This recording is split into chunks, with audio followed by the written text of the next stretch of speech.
Okay, so I want to look at this idea, right?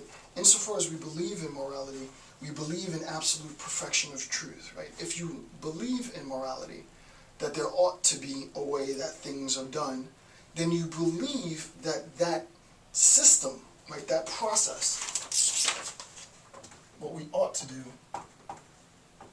what we are doing, right, the distinction between what is and what ought to be the case, right? Insofar as we hold a position, then this is what Nietzsche says, right? Nietzsche says, insofar, this is a quote, this is note 6, page 10, if you're following along in Kaufman, quote, note 6, quote, insofar as we believe in morality, we pass sentence on existence. And it's not just a critique against a Christian morality. If you want to look at Kantian deontology as well, you can pass the same type of critique. And the question is, well, what is the critique, right?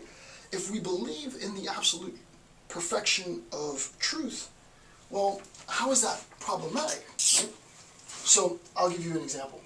If we're talking about what is the case, and we say that what we are aspiring for is truth, but not just truth in this sort of colloquial sense, right? Absolute truth, right?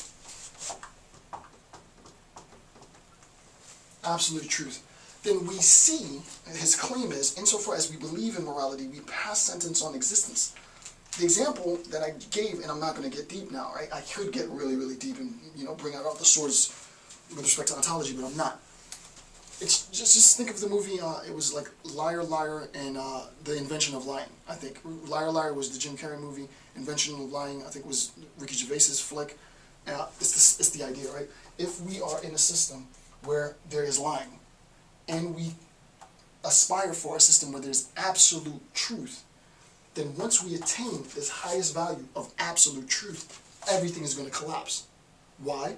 Because, your kid comes to you and, tells you something, and you're not really that impressed, and you tell them that you're not impressed, and you hurt the child's feelings, and now you have problems with that child.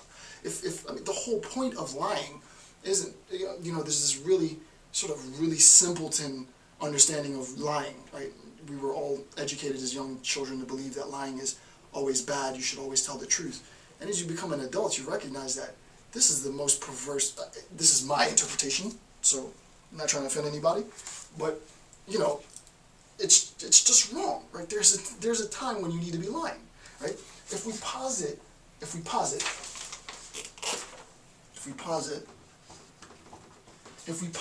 absolute truth as what we ought to be doing, and everybody goes for it, everybody goes for absolute truth, not only is it going to be the case that we're going to have higher incidence of conflict because people's feelings are going to be more readily and easily hurt, there's not going to be any originality. Right? You lose the ability to stop. No one can. It was one of those movies that was like, it was only the History Channel, right? Because you couldn't write, fiction, right? Because it's a lie. Right? There's a lot that gets lost. Originality is, in a sense, right? In a sense, it plays with this idea of falsehood, of falsity, of lying, right? So to say that we aspire for a system in which there is only absolute truth robs us of our existence, right? And this is what he means, right? Insofar as we believe in morality, we pass sentence on existence.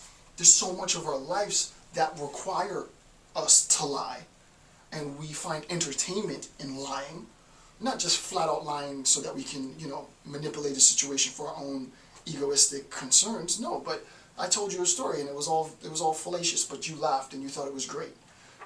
You watch the evening news and you believe that they're really telling you stuff. That's funny.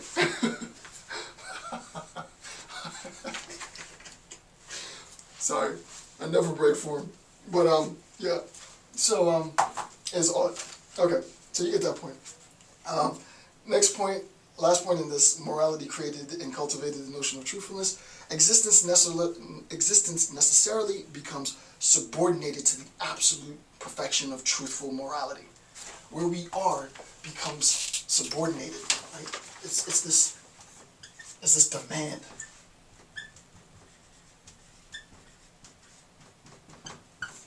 There's this demand, right?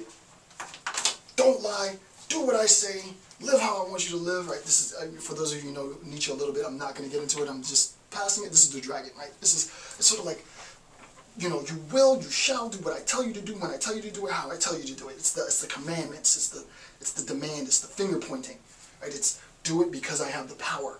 And then our existence becomes, we cower, right, to the power, that being, right? We subordinate ourselves to this power, right?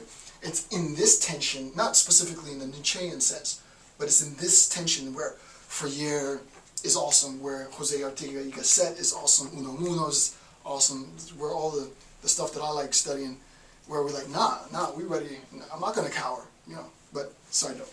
So, you get the idea, right?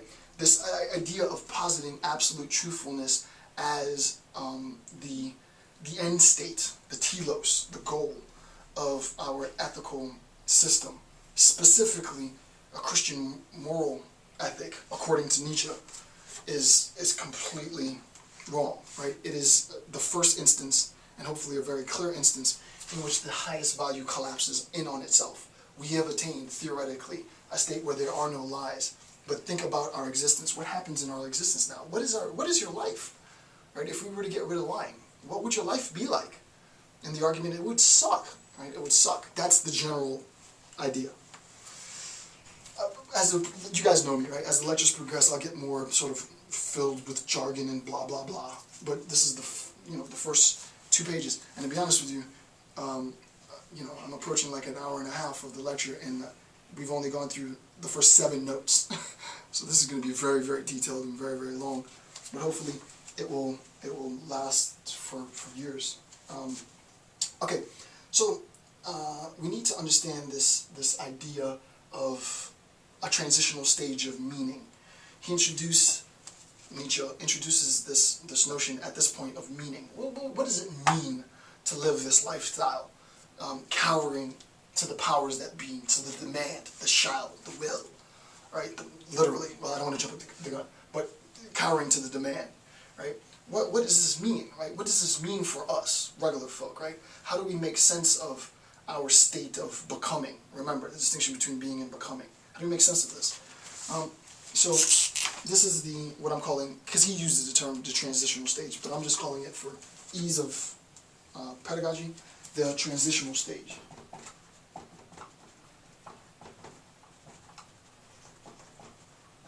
The transitional stage of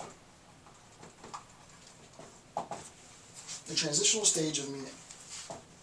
Okay, the first thing. There was a meaningful world, right, in a time, you start with like once upon a time, right? Once upon a time, and I'm not trying to be derogatory, think about this, right?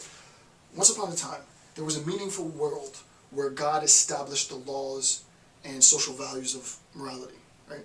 There was a time in which, I won't even say Nietzsche, I'll say me more than Nietzsche per se, but there was really a time, pre-scientific enlightenment, pre-even Dark Age, where our existence, and I don't necessarily think that this is a bad thing. I'm not going to go so far as to say Nietzsche is at this point saying it's necessarily a bad thing, right?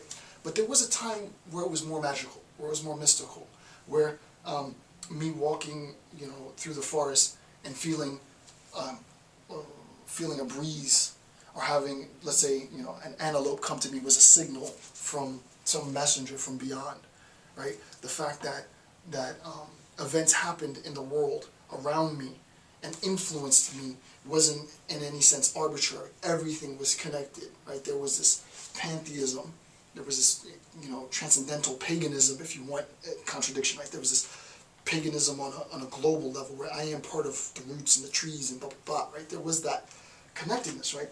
And the laws and the morality that I got came from the transcendent. As these values have been challenged over time, that is, the cosmogonical, I can never say it, it's like cosmogony and cosmology. Cosmogony is the origin of the world, cosmology is the nature of the world. Nietzsche doesn't say this, but what he's giving is a cosmogonical, a cosmogony, right? The origin, right? A cosmogony of existence, right? It's really a metaphysics, if you will, at this point. And what